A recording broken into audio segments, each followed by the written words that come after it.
어린 손자가 학교를 다녀온 이후에 할머니에게 친구들한테 배운 원두막이라는 삼행시를 들려주었습니다. 너무나도 신나게 할머니에게 얘기를 하는 것이었습니다. 할머니, 원두막 삼행시 들려드릴게요. 운을 띄워주세요. 그래, 알았다. 원숭이 떴군요. 빨개. 두 쪽 다 빨개. 막 빨개. 가만히 할머니가 생각해보니까 재밌거든요.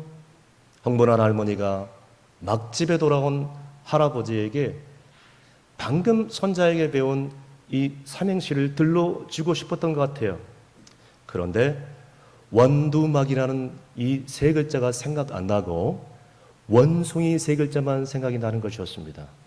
그래서 영감, 내가 손자한테 배운 삼행시 한번 해볼 테니까 한번 들여보려고. 운을 띄워주시오. 영감, 원숭이로 운을 띄워주시오. 알았다. 원숭이 떴군요. 빨개. 숭하게 빨개. 막 빨개. 이러면 웃을 줄 알았습니다. 웃지 않는 분들이 거의 다 대부분이시거든요. 사랑하는 성도 여러분, 우리가 인생을 살아가면서 이 할머니처럼 이게 아닌데 라고 생각할 때가 있습니다.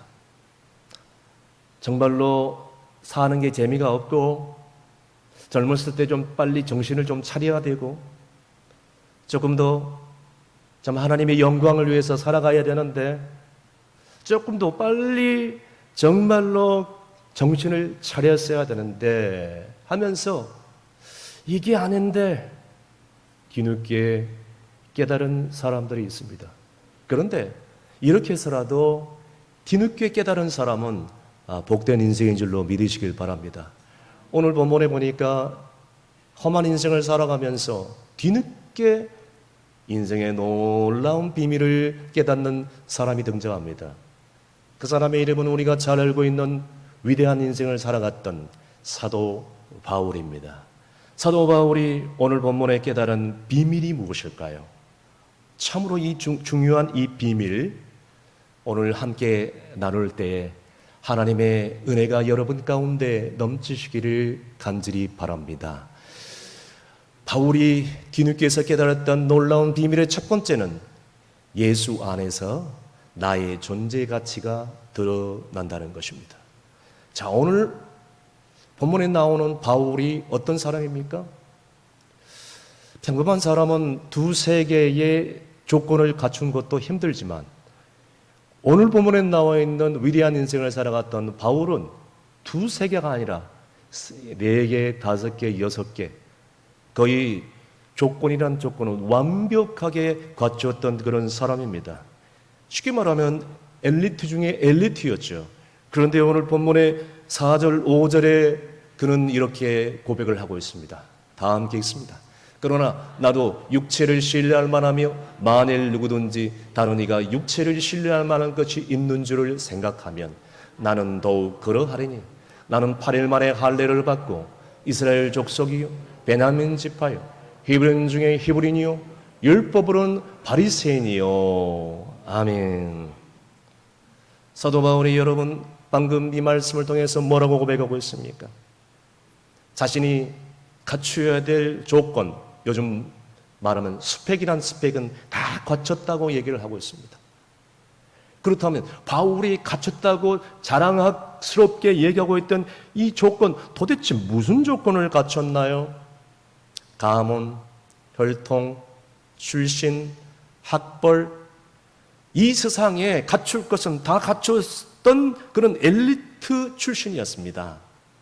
여기에다가 세상에 도덕성과 윤리성까지 추가를 하니 이같이 완벽한 사람이 이 세상에 어디 있겠습니까?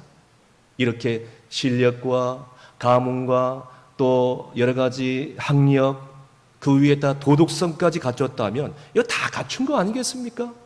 모자란 것이 하나도 없습니다. 그런데 바울을 보십시오. 자기가 갖춘 이 모든 갖춘 조건들을 어떻게 처리했다고 말씀을 통하여 고백을 하고 있습니까? 계속해서 본문 8절 말씀입니다. 다 함께 읽습니다. 또한 모든 것을 해로 여김은 내 주 그리스도 예수를 아는 지식이 가장 고상하기 때문이라. 내가 그를 위하여 모든 것을 잃어버리고 배설물로 여김은 그리스도를 얻고. 아멘.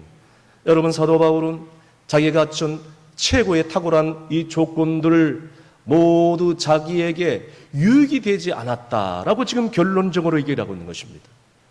이 훌륭한 스펙 조건들을 세상의 배설물과 찌꺼기 같이 다 버렸다는 것입니다. 아니, 이럴 수가 있습니까? 세상 사람들은 이것을 하나라도 갖추기 위해서 아둥바둥 최선을 다하는데 이건 뭡니까? 왜 이런 것들을 다 버렸다고 고백했을까요? 오늘 본문 9절 말씀에 그 이유가 정확하게 나와 있습니다.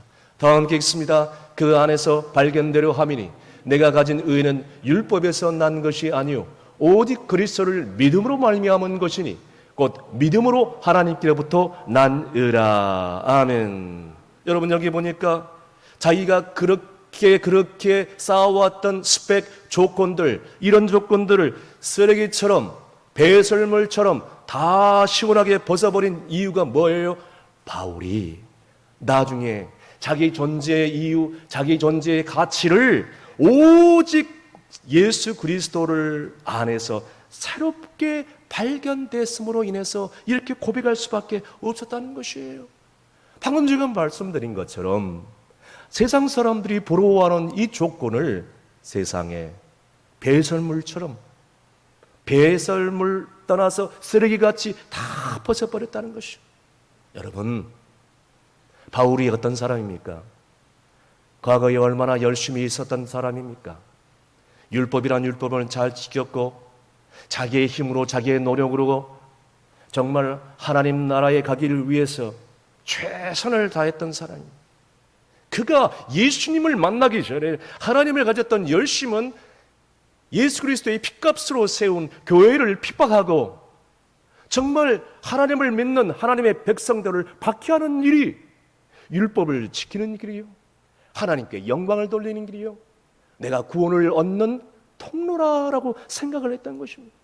그런데 다메섹 도상에서 부활의 주님을 만난 뒤로 그동안 내가 주님을 멀리하고 내가 율법적으로 살아왔고 내가 얼마나 주님과 상관없는 삶을 살아왔는지 아까 그 할머니처럼 뒤늦게서야 깨닫고 또 깨달은 것입니다.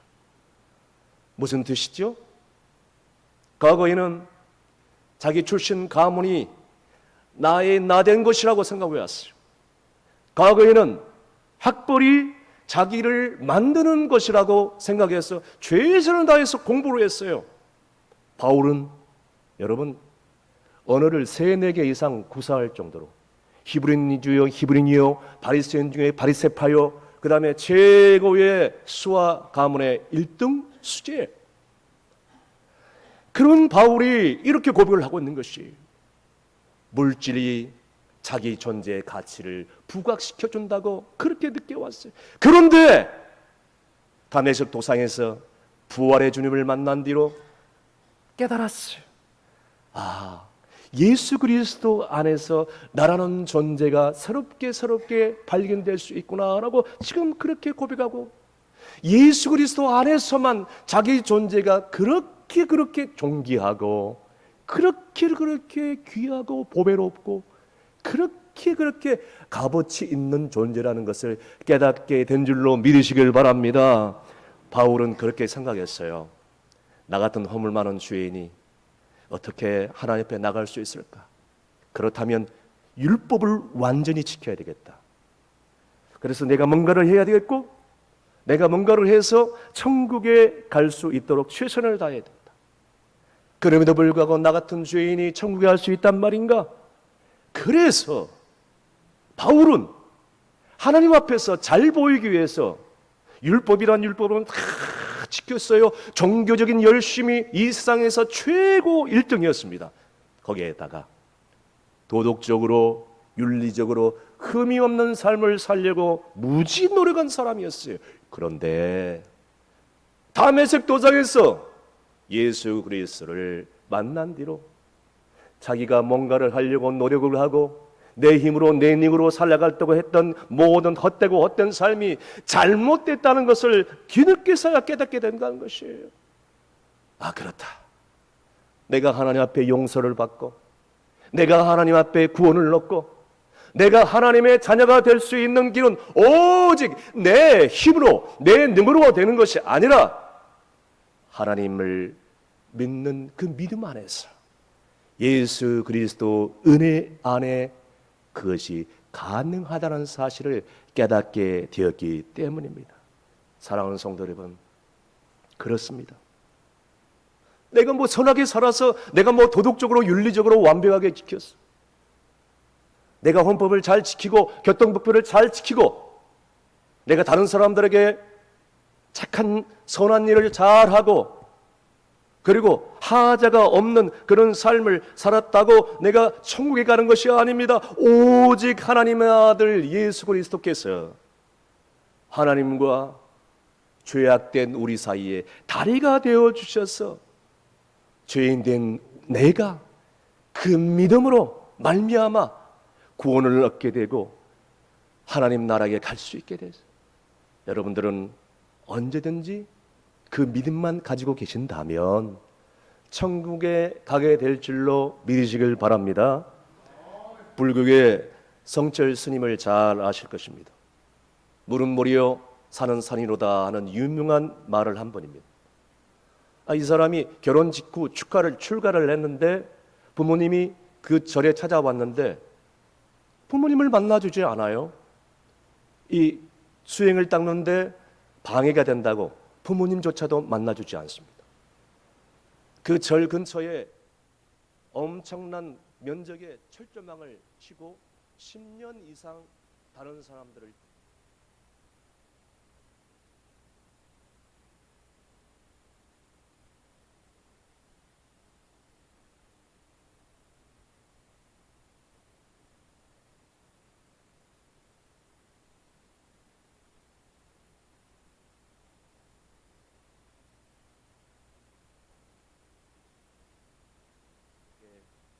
수행을 하고도 이렇게 엄청난 도를 쌓고도 그는 죽기 직전에 이런 유언을 남겼다고 합니다. 우리가 잘 알고 있는 유언이죠. 나는 평생 무수한 사람들을 속였으니 나의 업보가 나의 죄가 저기 수리산보다 더하니 나는 오늘 저 지옥에 떨어지는구나.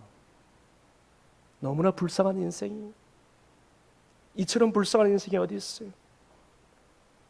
그렇게 고행을 하고 그렇게 조건을 갖추고 그렇게 도덕적으로 윤리적으로 흠이 없도록 살기를 원했지만 나는 하나님 앞에 의롭지 못하고 결국 천국에 가지 못하고 오늘도 이렇게 불쌍하게 인생을 마치는구나 라고 고백을 하고 있지 않습니까?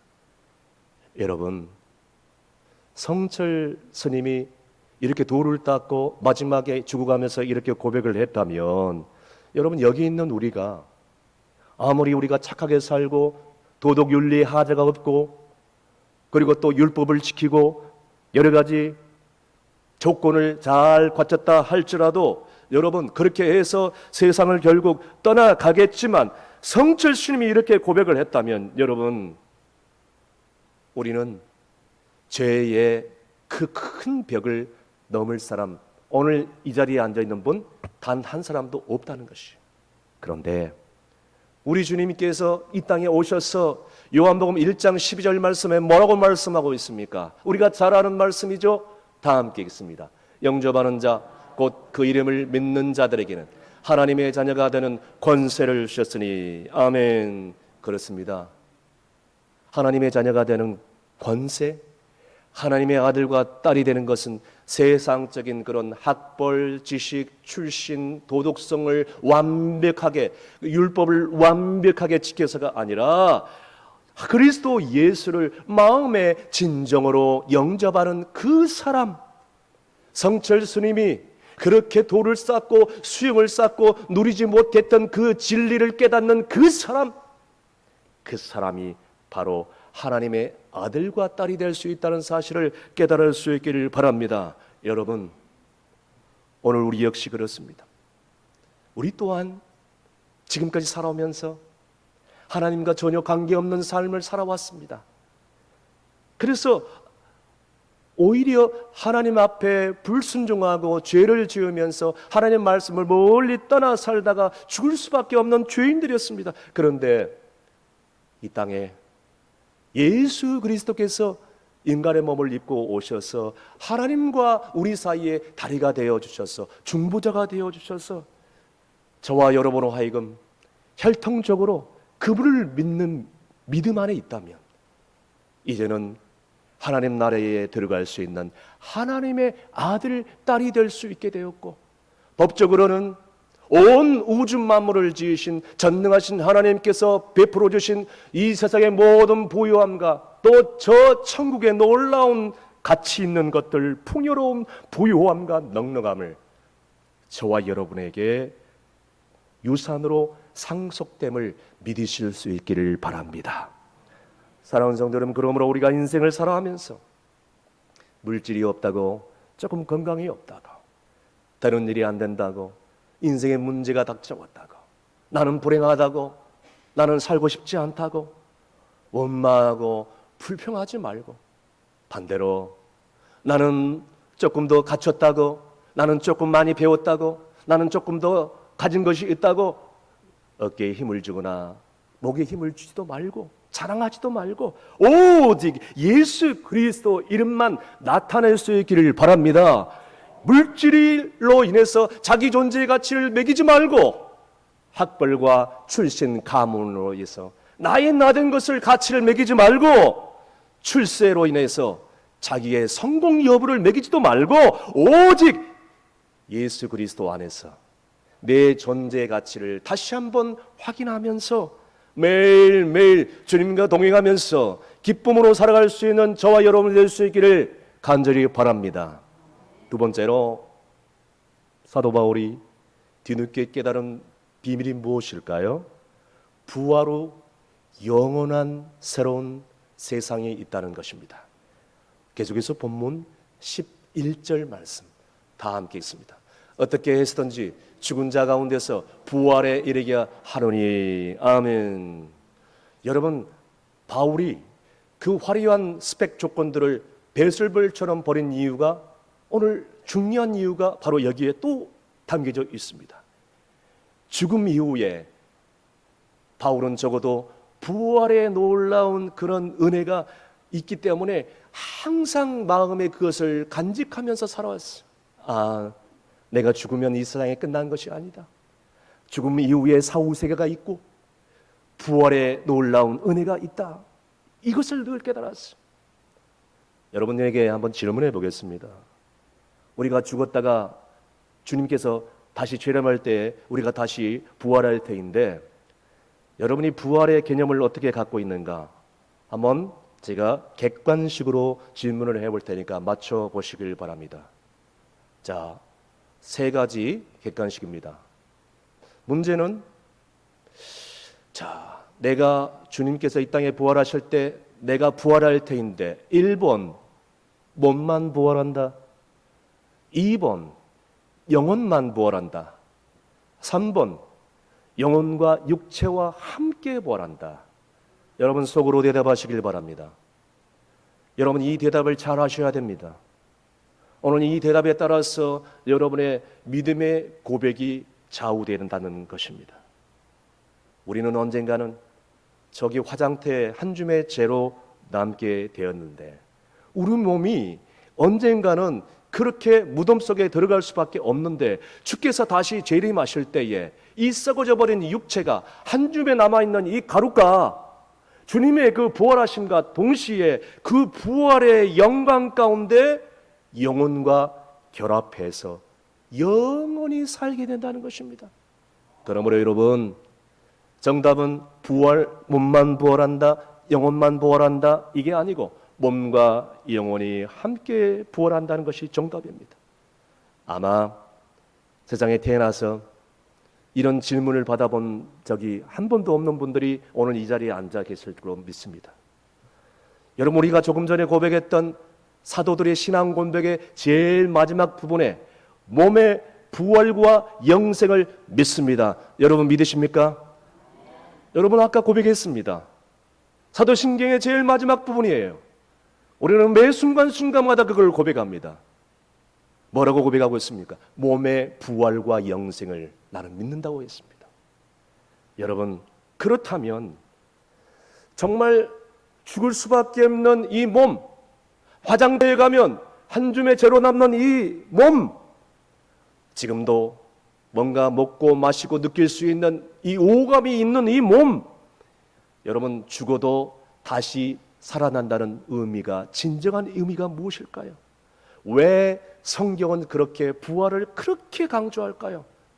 그것은 여러분 지금 다른 부활, 또 다른 세상이 오늘 우리는 눈에 보이지 않지만 존재하고 있다는 것을 우리가 성경을 통해서 알 수 있어요.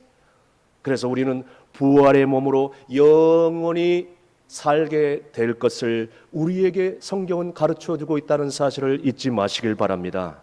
그래서 우리 주님은 요한복음 11장 25절 26절에 죽은 나사로와 가족들 앞에서 이렇게 선포를 했습니다. 다 함께 읽습니다. 예수께서 이르시되 나는 부활이요 생명이니 나를 믿는 자는 죽어도 살겠고 무릇 살아서 나를 믿는 자는 영원히 죽지 아니하리니 이것을 내가 믿느냐. 아멘. 여러분 이 말씀 믿으십니까? 지난주 오랜 동안 요양병원에 계시는 조성자 집사님 위도가다는 얘기를 듣고 우리 최청규 집사님과 두 아드님과 함께 요양병원에 조성자 집사님이 그렇게 좋아하던 예배를 드리고 왔습니다. 가보니까 뼈만 앙상이 남아있고 숨만 붙어있는 집사님이었어요. 우리 최청규 집사님과 두 아드님, 사랑하는 어머니와 아내를 바라보면서 이제 숨이 점점 꺼져가는 사랑하는 이 가족을 보면서 눈물을 흘리시는데요. 병원 원목으로 계시는 목사님께 제가 기도 부탁을 하고 저는 메시지를 전해야 했기 때문에 사랑하는 우리 조성자 집사님과 가족들과 그곳에 시한부 인생을 살아가는 수많은 환우들에게 저는 오늘 본문의 말씀 요한복음 11장 25절 26절의 말씀을 선포를 했습니다. 겨우 숨만 붙어있는 조성자 집사님의 눈을 바라보며 귀에다가 저는 선포했습니다. 사랑하는 집사님, 주님께서 말씀합니다. 나는 부활이요 생명이니 나를 믿는 자는 죽어도 살겠고 무릇 살아서 믿는 자는 영원히 죽지 아니라 말씀해 주셨습니다. 집사님 믿으십니까? 숨이 겨우 붙어있는 이 조성자 집사님, 호흡도 맥박도 없는 것 같이 보였지만 이 메시지를 들려주는 순간 심장 박동 소리가 더욱더 세게 들려오기 시작합니다. 저는 이 조성자 집사님이 말은 하지 못했지만 목사님 저는 부활을 믿습니다. 믿습니다. 부활을 믿습니다. 이렇게 고백하는 것 같았어요. 사랑하는 성도 여러분, 오늘 우리가 부활을 하게 되면 새로운 세상에 새로운 몸으로 다시 부활하게 될 줄로 믿으시길 바랍니다.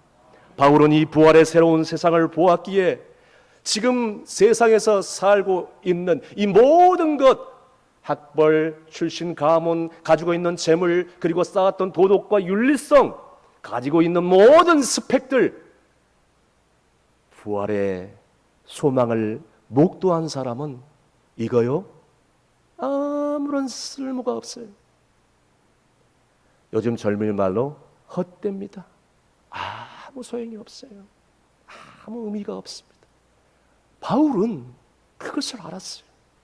그것을 알았기 때문에 이 세상에 쌓았던 이 모든 조건들이 너무나도 초라하게 보이고 배설물처럼 여겼다라고 지금 고백을 하고 있어요.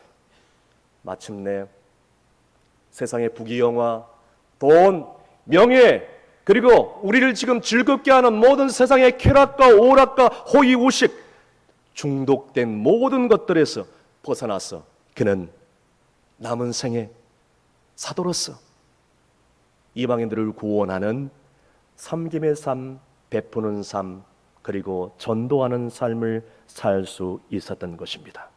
그런데 여러분, 오늘날에도 어리석은 인간들은 이 세상이 끝이라고 생각해요.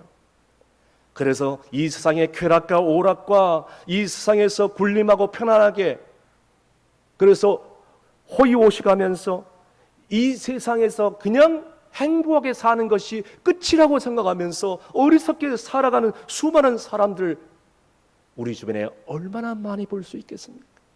그런데요, 우리 주변에 부활의 소망을 가지고 정말 하나님의 뜻대로 살아가는 인생들이 있다는 사실을 우리는 잊지 말아야 돼요. 자기의 전 재산을 교회에 헌금하겠다고 뜻을 밝힌 귀한 권사님 한 분이 계시는데, 한국교회에 훈훈한 그런 정말 은혜를 던져주고 있습니다. 90이 넘은 고령의 나이에 있는 성은교회 이 김창덕 권사님이 북한 선교를 위해 써달라고 무려 10억 7천만 원을 교회에 헌금해 보냈어요. 김 권사님은 6.25 끝난 다음에 평안북도에서 산천에서 자기 홀로 남하에서 이제는 북한에 있는 가족들과 동포들을 위해서 매일 새벽마다 비가 오나 눈이나 바람이 부나 북한 동포를 위해서 기도하고 있다면서 북한 선교를 위해서 써달라고 봉투 하나를 내민 것이 교회 목사님과 성도들이 너무나도 감동을 받아 교회 역사상 이런 일이 처음이라고 하면서 김창덕 권사님 봉헌 감사 예배를 은혜 가운데 드렸다고 합니다. 사랑하는 성도 여러분, 우리는 이렇게 보면은 가진 것이 있으니까 드렸지. 여러분, 가진 것이 많다고 해서 하나님 앞에 드릴 수 있는 사람 별 되지 않습니다. 오늘 이 권사님의 그 뜻과 동기가 너무너무 감사하고 대단한 거 아니겠습니까? 아마 이 권사님은 바울이 뒤늦게 깨달았던 이 놀라운 비밀을 깨달았던 것 같아요. 저는 그렇게 확신하고 있습니다. 이 권사님이 깨달은 것이 무엇일까요? 사도 바울이 깨달았던 그것, 이 삶이 내 인생의 전부가 아니로구나, 이 땅의 삶의 전부가 아니로구나. 그래서 지금까지 쌓아왔던 모든 것들, 부와 명예를 다 포기하고 하나님 앞에 드려버린 것이요. 왜? 이 세상이 전부가 아니기 때문에. 그런데 오늘날에도 수많은 어리석은 사람들은 이 세상이 전부라고 생각합니다. 그래서요, 그 사람들은 항상 이기적이고 배타적이고 자기밖에 알 줄 몰라요. 다른 사람이야 죽든 말든 전혀 상관하지 않습니다. 다른 사람이야 고통 가운데 살든 말든 전혀 관심도 없고 기도도 하지 않습니다. 이렇게 모른정에 살다가 결국 그의 인생 죽기 전에 깨달을 수도 있겠죠. 내 인생 너무나게 허무하게 살았구나.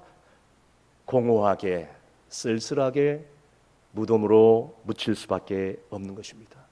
여러분, 만약에 이 진리를 빨리 깨달았다면, 바울이 깨달았던 이 비밀을 빨리 깨달았다면, 이 김창덕 권사님이 깨달았던 놀라운 비밀을 빨리 깨달았다면, 이 세상 사는 동안 그렇게 헛되게 살 수 없는 것입니다. 또 다른 이 세계가 있다는 것을 믿고 지금 이 땅에 사는 동안 최선을 다하여 준비하고 성실하게 살아가며 존귀하게 아름답게 살아갈 줄로 믿습니다. 사랑하는 성도 여러분, 이 세상의 전부가 아니고 이제는 저와 여러분이 부활하게 될 새로운 소망의 또 다른 세상이 점점 우리에게 다가오고 있다는 사실을 믿을 수 있기를 바랍니다. 그렇다면 어떻게 사시겠습니까? 이 땅에 썩어질 것을 미련을 두고 이 세상에 소망을 두고 전전긍긍하며 살겠습니까? 이제는 이 땅에 사는 동안 비록 나그네 같은 인생이지만, 잠시 왔다 가는 인생이지만 오늘 하루를 살아도 주를 위해 살고, 아멘. 주를 위해 살고, 아멘. 죽어도 주를 위해 살고, 아멘. 내가 처한 가정에서, 일터에서, 학교에서, 그리고 삶의 모든 현장 가운데서 이제는 마라나타 인생, 종말론적인 삶을 살아갈 수 있기를 간절히 바랍니다. 마지막으로 바울은 화려한 조건을 다 쓰레기처럼 버렸다고 얘기했습니다. 그리고 남은 인생 어떻게 살아가겠다고 고백을 하고 있습니까? 예수님을 목표 삼아서 오늘도 달려간다라고 고백을 하고 있습니다. 본문 12절 말씀 다 함께 읽습니다. 내가 이미 얻었다 함도 아니요 온전히 이루었다 함도 아니라 오직 내가 그리스도 예수께 잡힌 바 된 그것을 잡으려고 달려가노라. 아멘. 바울은 이 놀라운 진리를 깨달았기에 오늘 하루를 살아도 최선을 다해 살고 살길 사는데 예수 그리스도께 잡힌 바 된 것처럼 살아간다고 바울은 고백을 하고 있습니다. 여러분, 오늘 예배를 끝나고 여러분들은 저 예배당 문을 나서서 각자의 삶의 터전으로, 가정으로 또 돌아가게 될 것입니다. 그런데 여러분에게 물어보겠습니다. 저번에도 물어봤는데 여러분의 삶의 목표가 뭡니까? 여러분의 삶의 목적이 뭡니까? 어디로 가고 있습니까? 왜 살아야 되는지 알고 있습니까? 오늘 바울은 적어도 예수 그리스도께 잡힌 바 된 그것을 이루려고 그 목표를 향하여, 그 표대를 향하여 그 목적 있는 삶을 살아간다고 지금 고백을 하고 있는 것입니다. 다시 쉽게 말씀드려서 나는 예수 그리스도를 닮아가는 삶을 살려고 최선을 다하여 살려고 노력하고 있다는 것입니다. 여러분, 그렇게 살고 있습니까? 목적 없는 인생처럼 허무한 인생이 없습니다. 목표가 없는 인생처럼 방황하는 인생이 없습니다. 왜 사람이 방황하죠? 왜 술취함과 방탕한 가운데, 세상의 쾌락 가운데 빠집니까? 예수 그리스도 안에서 목적이 없기 때문입니다. 목표가 없는 인생은 언제 어디든지 방황할 수밖에 없는 것입니다. 사랑하는 성도 여러분, 오늘 내 양심에게 정직하게 한번 물어보시길 바랍니다. 나는 어디로 가고 있는가? 내 인생의 목적이 무엇인가? 그러면 주님께서 어쩌면 이렇게 말씀할 수도 있겠습니다. 너희는 먼저 그의 나라와 의를 구하라. 그리하면 너희에게 모든 것을 더하시리라. 할렐루야. 말씀의 결론을 내립니다. 사랑하는 성도 여러분, 오늘 세상에서 왜 사람들이 방황합니까? 예수 그리스도 안에서 나의 존재가 어떤 존재인 것을 발견하지 못했기 때문에. 만약에 정말로 지금부터라도 내가 예수 그리스도 안에서 나의 존재가 어떤 존재인 것을 깨닫는다면, 그리고 지금이라도 예수 그리스도의 말씀 앞에 순종한다면 하나님의 나라의 천국의 놀라운 것들을, 또한 이 땅에 살아가면서 누려야 될 모든 땅의 복된 것들을 누리게 될 것이고, 그렇지 않는다면, 지금도 그것을 깨닫지 못한다면 언젠가는 둘 다 잃어버리고 정말 불행의 눈물을 흘릴 수밖에 없을 것입니다. 그래서 오늘 바울은 뭐라고 고백합니까?